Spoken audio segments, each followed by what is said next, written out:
Forêt des Mayens de Sareyé. 27 hectares de barrières naturelles et historiques de protection de la route et du village.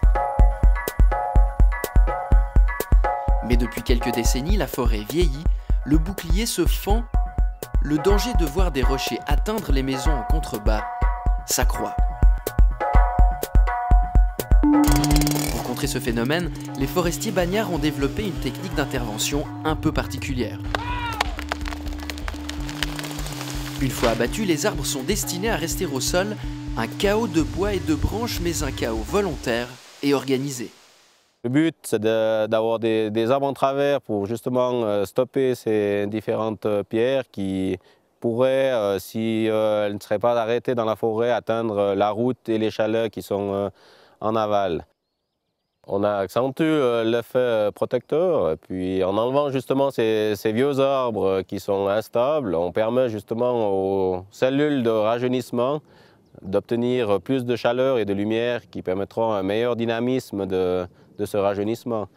Donc l'objectif est de rajeunir la forêt tout en maintenant son rôle prioritaire de protection. Bonjour.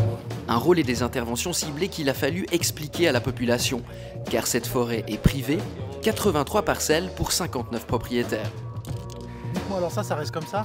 Alors là, il y a des arbres qu'il faut qu'on laisse pour la protection, et puis d'autres, on a dû les enlever pour la stabilité. Ce qui est important, c'est de laisser, c'est du bois qui est placé derrière les souches, et puis un peu en biais. Là, c'est clair que certains jouent un rôle important, puis d'autres, ça va rien. Vous m'avez fait les croix sur ceux qu'il ne faut pas toucher. Ceux qui, non, ceux que vous pouvez prendre. Ceux que je prends, ouais. Les autres, je ne bouge pas. Les autres, vous pouvez les laisser, ouais. Monsieur Peya peut dormir sur ses deux oreilles, son chalet est en sécurité. Au village, pour le président de la commune de Bagne, dont la forêt représente près de 10% du territoire, cette méthode d'intervention durable est jugée optimale pour plusieurs raisons.